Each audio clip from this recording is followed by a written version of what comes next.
साथियों, आप सभी का इस प्लेटफॉर्म पर स्वागत है। यहाँ पर हम लोग विजन आईएएस के द्वारा जो मंथली करंट अफेयर की मैगजीन प्रोवाइड की जाती है, उसके तहत हम लोग दिसंबर 2021 का जो मंथली करंट अफेयर है उसको देख रहे हैं। इसका जो पहला सेक्शन है राज्य व्यवस्था एवं शासन अर्थात पॉलिटी एंड गवर्नेंस, इसमें हम लोग 5वां टॉपिक आज देखेंगे जो है धर्मांतरण विरोधी कानून अर्थात एंटी कन्वर्जन लॉ। इसको यहाँ पर हम लोग कंप्लीट करेंगे। तो चलिए प्रारंभ करते हैं। यह सुर्खियों में क्यों आया? तो सुर्खियों में यह इसलिए आया कि हाल ही में कर्नाटक विधानसभा ने कर्नाटक धर्म की स्वतंत्रता का अधिकार विधेयक 2021 पारित किया है। इस ऐसे विधेयक को आमतौर पर धर्मांतरण विरोधी विधेयक या एंटी कन्वर्जन बिल के रूप में जाना जाता है। इसके पश्चात यह विधेयक कर्नाटक विधान परिषद के समक्ष प्रस्तुत किया जाएगा। यदि वहां से पास हो जाएगा फिर राज्यपाल के पास जाएगा हस्ताक्षर करने के लिए। तो देखिए, इस विधेयक की जो मुख्य विशेषताएं हैं यदि उनकी बात करें तो पहली चीज निषेध, किनका निषेध किया गया है? तो यह जबरदस्ती, धोखाधड़ी, प्रलोभन या विवाह और बहकावे द्वारा एक धर्म से दूसरे धर्म में गैर कानूनी धर्मांतरण को प्रतिबंधित करता है। हालांकि यह विधेयक उस व्यक्ति के मामले में छूट प्रदान करता है जो अपने तत्काल पूर्व धर्म में पुनः धर्मांतरित होता है। मतलब एक धर्म से दूसरे धर्म में जाता है और तुरंत ही फिर से अपने पुराने धर्म में आ जाता है, तो उनको इससे छूट दी गई है। उसे इस अधिनियम के तहत धर्मांतरण नहीं माना जाएगा। दूसरी चीज क्या है मुख्य विशेषता? अपराध की प्रकृति के बारे में। तो धर्मांतरण के अपराध को संज्ञेय और गैर जमानती माना गया है तथा दंड की बात करें तो इस विधेयक में कारावास के साथ साथ जुर्माने का भी प्रावधान किया गया है। अब ऐसा नहीं है कि कर्नाटक ही ऐसा राज्य जहां पे धर्मांतरण विरोधी बिल को लाया गया है। ऐसे कई अन्य राज्य हैं। वर्तमान में देश में कम से कम 9 राज्यों में गैर कानूनी धर्मांतरण पर कानून लागू हैं। ये राज्य कौन से हैं? उड़ीसा, मध्य प्रदेश। उड़ीसा, मध्य प्रदेश क्या है? ये सबसे पहले के ऐसे राज्य हैं जहां पर इस प्रकार के कानून लाए गए थे। अरुणाचल प्रदेश, गुजरात, हिमाचल प्रदेश, छत्तीसगढ़, झारखंड, उत्तराखंड, उत्तर प्रदेश और कर्नाटक है। अभी हाल ही में जो है हरियाणा राज्य सरकार ने भी इस प्रकार के बिल को पास किया है वहां से। अब हम लोग बात कर लेते हैं कि भारत में धर्मांतरण विरोधी कानूनों का जो इतिहास रहा है कैसे रहा है। तो इसको आप स्वतंत्रता पूर्व देख सकते हैं और वर्तमान स्थिति क्या है इसको भी देख सकते हैं। तो स्वतंत्रता पूर्व की यदि बात करें तो वर्ष 1930 से या 1930 और 1940 के दशक में कुछ हिंदू रियासतों ने ईसाई मिशनरियों के प्रभाव से अपने धार्मिक अस्तित्व को बचाने के लिए इस प्रकार के कानून पारित किए थे। उदाहरण के तौर पर आप कह सकते हैं रायगढ़ राज्य धर्मांतरण कानून 1936, पटना धार्मिक स्वतंत्रता कानून 1942, उदयपुर राज्य धर्मांतरण विरोधी कानून 1946 इत्यादि। राष्ट्रीय स्तर पर भी इस प्रकार के प्रयास किए गए हैं जो कि असफल रहे हैं। जैसे वर्ष 1954 का भारतीय धर्मांतरण विनियमन और पंजीकरण विधेयक प्रस्तुत किया गया था। वर्ष 1960 का पिछड़ा समुदाय धार्मिक संरक्षण विधेयक प्रस्तुत किया गया था। वर्ष 1979 में धार्मिक स्वतंत्रता विधेयक प्रस्तुत किया गया था। हालांकि ये सभी विधेयक क्या है, संसदीय समर्थन के अभाव में पारित ही नहीं हो पाए, तो ये लागू ही नहीं हो पाए।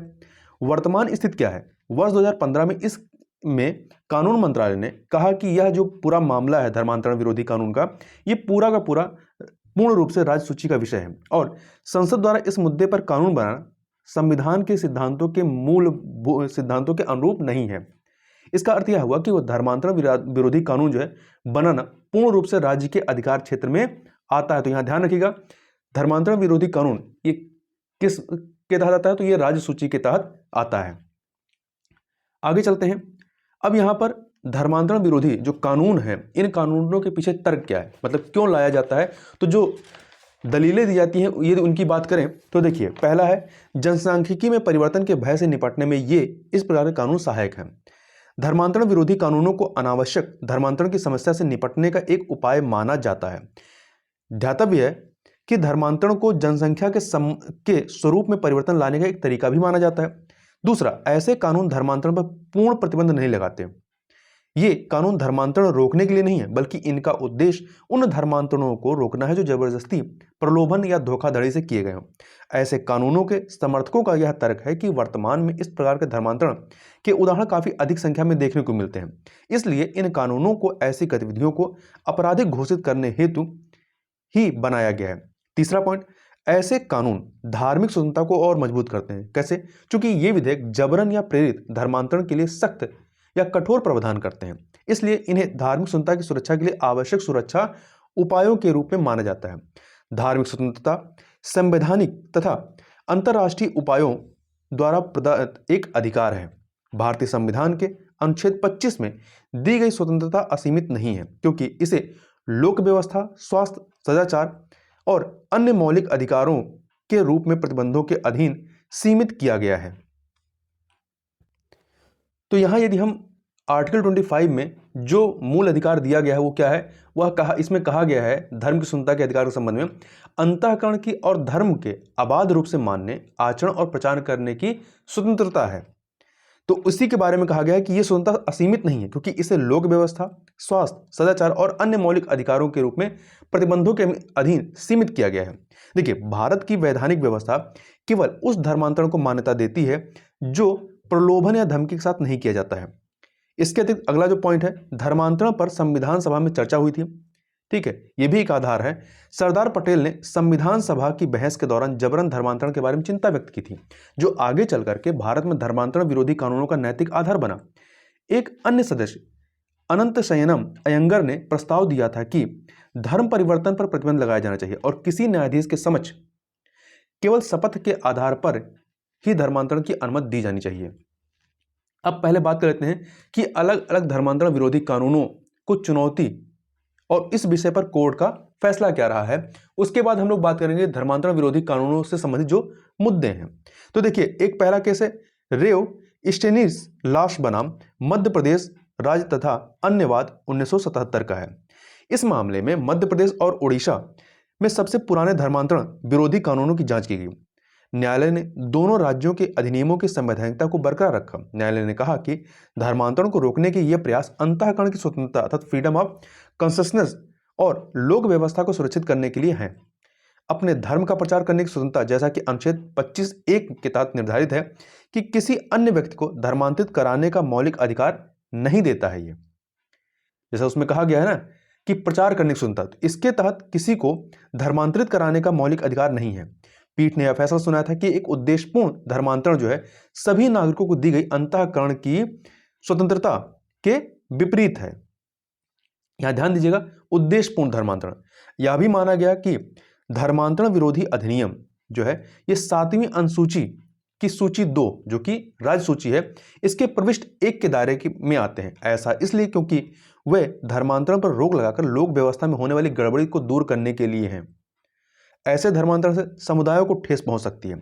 अगला केस देखते हैं, सरला मुदुल वाद वर्ष 1995 का। उच्चतम न्यायालय ने माना कि यदि बहुविवाह प्रथा को मानने के लिए इस्लाम धर्म अपनाया गया है तो वह वैध नहीं होगा। वर्ष 2000 में लिली थॉमस वाद में उच्चतम न्यायालय के फैसले से इस स्थिति को फिर से पुष्टि हुई, जिसमें स्पष्ट किया गया कि दो विवाहों के मामले में मुकदमा चलाना अनुच्छेद 25 के तहत धर्म की स्वतंत्रता का उल्लंघन नहीं है। अगला केस, लता सिंह बनाम उत्तर प्रदेश राज्य। उच्चतम न्यायालय ने अंतरराज्यीय और अंतरधार्मिक विवाहों के अंतरजातीय और अंतरधार्मिक विवाहों के मामलों में हिंसा या धमकियों के कृत्यों पर कड़ी सजा की आवश्यकता पर प्रकाश डाला। अगला जो केस है, एम चंद्र बनाम एम थंगमुथु तथा अन्य वाद वर्ष 2019 का। उच्चतम न्यायालय ने धर्मांतरण साबित करने के लिए शर्तें निर्धारित की। पहला, सही मायने में धर्मांतरण हुआ हो, और दूसरा यह कि उस समुदाय में जिसमें व्यक्ति धर्मांतरित हुआ हो उस समुदाय में उसको स्वीकृति मिल गई हो।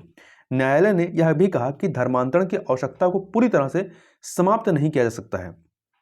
इसके अतिरिक्त अगला जो केस है, G.A. आरिफ उर्फ आरती शर्मा बनाम गोपाल दत्त शर्मा 2010 और फहीम अहमद बनाम माविया 2011 का मामला। दिल्ली उच्च न्यायालय ने खेद व्यक्त किया कि धर्मांतरण का उपयोग इसके प्राथमिक धार्मिक उद्देश्य जो था आध्यात्मिक उन्नति का, वो नहीं है, बल्कि अन्य उद्देश्यों की पूर्ति के लिए इसको तेजी से किया जा रहा है। अब धर्मांतरण विरोधी कानूनों से संबंधित जो मुद्दे हैं उन मुद्दों को थोड़ा सा देख लेते हैं। पहला, साबित करने की जिम्मेदारी के संबंध में। धर्मांतरण की कानूनी वैधता साबित करने का उत्तरदायित्व उस व्यक्ति पर होता है जिसने धर्मांतरण कराया है। साथ ही ऐसे व्यक्ति पर भी कानूनी वैधता साबित करने का उत्तरदायित्व होता है जिसने दूसरे व्यक्ति के लिए धर्मांतरण की सुविधा प्रदान की है। ठीक है, तो जिसने धर्मांतरण कराया है और जिसने यह सुविधा दी है, उन दोनों पर यह उत्तरदायित्व है। इस प्रकार ये कानून कथित तौर पर धर्मांतरण कराने वाले को सजा दिलाने पर अधिक ध्यान केंद्रित करते हैं और जिस व्यक्ति ने धर्मांतरण किया है अपना, उसकी राय को कम महत्व दिया जाता है। अगला पॉइंट है न्याय संगत व्यवहार का अभाव। यह तर्क दिया जाता है कि धर्मांतरण विरोधी कानून अपने स्वरूप और कार्यान्वयन दोनों में किसी व्यक्ति के धर्मांतरण के अधिकार का उल्लंघन करते हैं। यदि कोई व्यक्ति स्वतः धर्मांतरण करना चाहता है तो उसके जो अधिकार है उसका उल्लंघन करते हैं। ऐसा भी आरोप लगता है कि ये किसी एक धर्म की अपेक्षा दूसरे धर्म को वरीयता दे सकते हैं। अगला पॉइंट है भय का वातावरण। तो इसके संदर्भ में बात करें तो हालांकि कुछ रिपोर्ट से यह पता चलता है कि धर्मांतरण विरोधी कानूनों के तहत सजा या गिरफ्तारी के बहुत कम उदाहरण हैं, लेकिन ये अंतर धार्मिक विवाह के इच्छुक लोगों के बीच भय का वातावरण पैदा करते हैं या तैयार करते हैं। इन धर्मांतरण विरोधी कानूनों के तहत अल्पसंख्यक वर्ग के कुछ नेताओं की गिरफ्तारी के मामले सामने आए हैं, जिससे ये भय का वातावरण और बढ़ता है।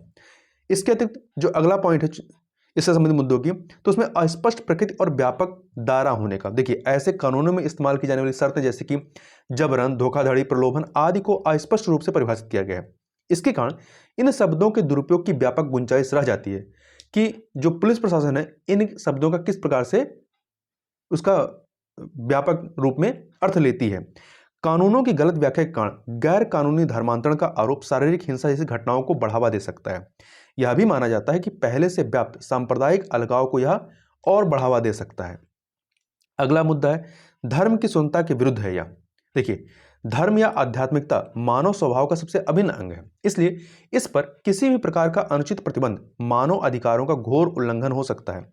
मानव अधिकारों की सार्वभौमिक घोषणा के अनुच्छेद 18 तथा नागरिक और राजनीतिक अधिकारों पर अंतर्राष्ट्रीय नियम के अनुच्छेद 18 जैसे कई महत्वपूर्ण अंतर्राष्ट्रीय दस्तावेजों या दस्तावेज धर्म की स्वतंत्रता की अवधारणा को मान्यता देते हैं। ये कानून विशेष विवाह अधिनियम के प्रावधानों द्वारा दी गई स्वतंत्रता के भी विरोधी हैं। ध्यातव्य है कि इन अधिनियम के साथ दो अलग अलग धर्मों के व्यक्ति विवाह कर सकते हैं, जो आपका विशेष विवाह अधिनियम है। इन कानूनों से धर्मांतरण की इच्छा रखने वाले लोगों की निजता से जुड़ी चिंताएं उत्पन्न होती हैं, साथ ही उन व्यक्तियों की स्वतंत्रता हेतु भी चिंताएं उत्पन्न होती हैं जो दूसरे धर्म के व्यक्ति को अपना जीवन साथी बनाना चाहते हैं। अब निष्कर्ष रूप में क्या कह सकते हैं, कम से कम 4 राज्यों अर्थात उत्तर प्रदेश, उत्तराखंड, हिमाचल प्रदेश और मध्य प्रदेश के धर्मांतरण विरोधी कानूनों की संवैधानिक वैधता उच्चतम न्यायालय के समक्ष लंबित है। न्यायालय ने इन कानूनों की वैधता की जांच करने के लिए सहमति जताई है, लेकिन इन पर रोक लगाने से इनकार कर दिया है। इन कानूनों को किसी भी चुनौती के लिए उच्चतम न्यायालय को निजता के अधिकार के फैसले को ध्यान में रखते हुए स्टेनिस्लास मामले पर अपने फैसले पर फिर से विचार करने की आवश्यकता है। तो ये कुछ महत्वपूर्ण पॉइंट थे जिनकी बात यहाँ पर हम लोगों ने की। तो इस वीडियो में बस इतना ही।